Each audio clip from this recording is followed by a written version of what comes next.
E vai começar mais um vídeo pro canal.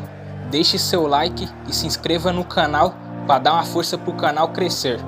Fala moçada, beleza? Bruno Formiga na área, e se eu estou aqui é porque eu venci Vitor Sérgio Rodrigues na primeira rodada de mata-mata do melhor de 10. E agora eu já tenho um novo desafiante. Segundo a produção, eu sou o rei da mesa. E aí quem convidaram para tentar me desafiar? André Henning. Lembrando qual o esquema do melhor de 10. Nós respondemos a 10 questionamentos, 10 perguntas, obviamente embasando rapidamente as respostas, e no final das contas, você decide quem ganhou. E aí eu agradeço a todo mundo que votou, tanto no Instagram, quanto no Facebook, quanto no YouTube, porque eu acabei ganhando nas 3 plataformas. Tem o comentário lá de com quem você concorda, e aí você dá like lá, comenta em cima do comentário ou põe concordo com o Formiga, concordo com o André. Baseado nas 10 respostas, você vai pegar o bolo dessas 10 respostas e falar, pô, tá aí, gostei mais dos argumentos do Formiga, ou dos pontos que ele defendeu, ou dos pontos do André, ou dos argumentos do André, beleza? Fala aí, rapaziada, agora é a minha vez de participar do Melhor de 10. O Bruno Formiga teve moleza contra o VSR. Quero ver agora, seu Formiga. Vambora, vambora.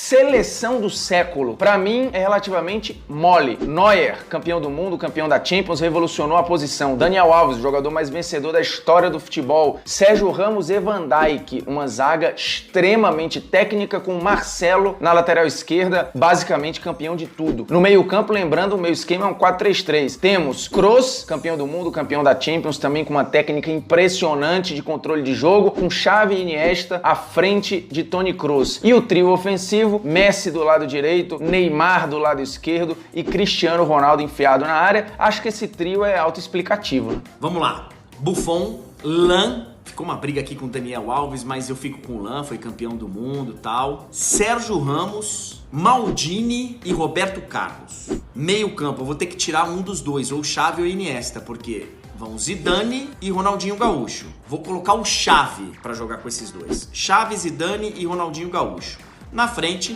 Messi, Fenômeno e Cristiano Ronaldo. Essa é a minha seleção do século XXI. Do ponto de vista esportivo, 7-1 é a maior vergonha do esporte mundial? Sim, se a gente for entender vergonha como desempenho esportivo, porque lembremos, a máfia do apito, ou que a gente teve com manipulação de resultados na Itália, ou o esquema de doping do Armstrong, isso é mais vergonhoso. Mas do ponto de vista de humilhação esportiva, de desempenho, sim, os 7-1, porque o Brasil, já era pentacampeão do mundo, era visto na Copa como favorito e estava jogando em casa, encarando, obviamente, uma outra escola, também tradicional, mas ali era quase que um choque cultural, né? De vamos ver quem tá certo. E aí a gente tomou um tapa na cara do quanto a gente tava atrasado do ponto de vista de pensar o futebol. Mas não tenho a menor dúvida. Tirando casos de doping, trapaça, esquema, que são coisas fora do esporte, dentro de campo, de uma quadra, de um local de disputa, é a maior vergonha da história do esporte mundial. Não tenho a menor sombra de dúvida. Uma equipe que é favorita em casa tomar de 7, não dava, né? Qual o melhor Ronaldo da história? R9, R10 ou CR7? Esta resposta ela é difícil porque ela cai muito em memória afetiva e em cultura de jogo. A nossa cultura de jogo nos leva a dizer que ou é o Ronaldo ou o Ronaldinho Gaúcho. A gente gosta de um jogo mais plástico, a gente gosta de um jogo que talvez divirta mais. Porém, esporte também é eficiência e a gente tá falando de caras que são ofensivos. Então não dá pra não votar no Cristiano Ronaldo, que pode não ser o mais habilidoso, mas ele foi o que mais se reinventou aí. Porque lembremos, um cara que começou de ponta, que era muito individualista, extremamente habilidoso, e ele foi migrando para dentro da área e virando um jogador cada vez mais mortal. Tem um auge muito maior que qualquer um dos outros dois, números que são muito mais impactantes que qualquer um dos dois e conquistas gerais na carreira que também são maiores que qualquer um dos dois. Portanto, entre os Ronaldos, eu fico com o Cristiano Ronaldo, porque se eu tivesse no meu time, acho que era o que no final das contas ia me garantir mais pontos. Ah, mas o Ronaldo se machucou muito. Paciência é algo que tá na biografia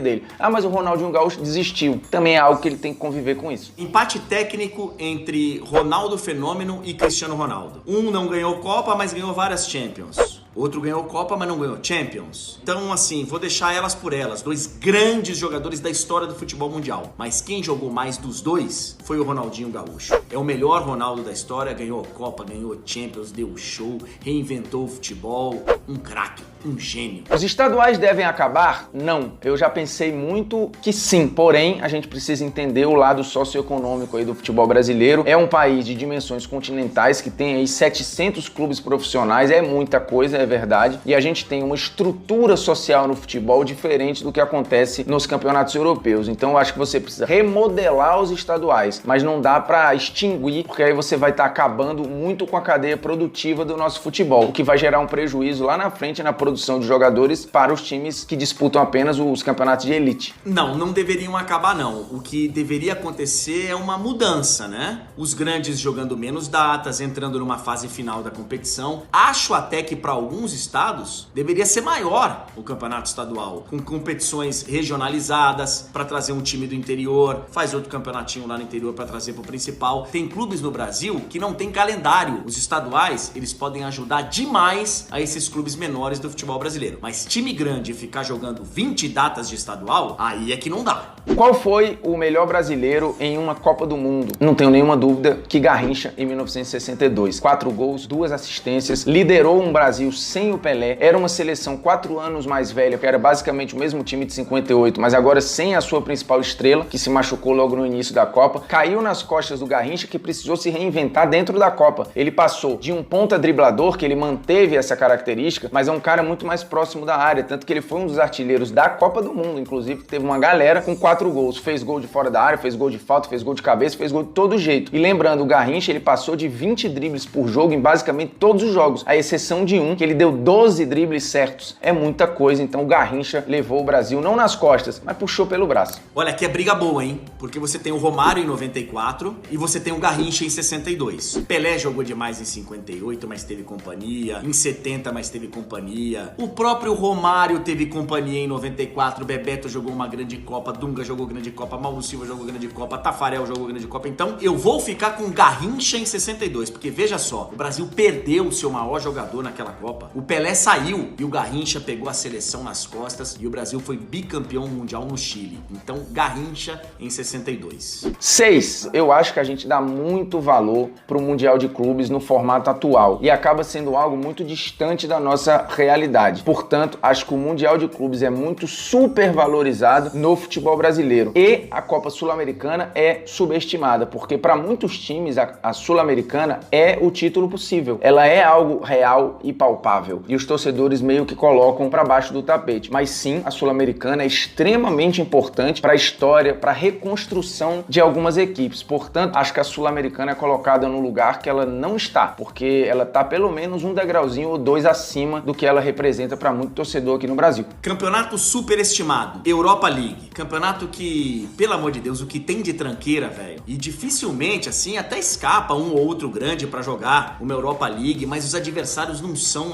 a mesma altura, não sabe. Ela passa a ser importante porque dá uma vaga na Champions. Mas mesmo assim, às vezes o time que tá disputando o título da Europa League vai conquistar a vaga da Champions pelo seu campeonato nacional. Então eu acho a Europa League um campeonato superestimado. Agora, subestimado eu acho o argentino. Acho o argentino um grande campeonato, ainda revelando muitos jogadores. São 2 campeões por temporada, estádios muitas vezes cheios, bons clubes, bons times. Pra gente é interessante porque são os nossos adversários de Libertadores. Então acho que é subestimado o campeonato argentino.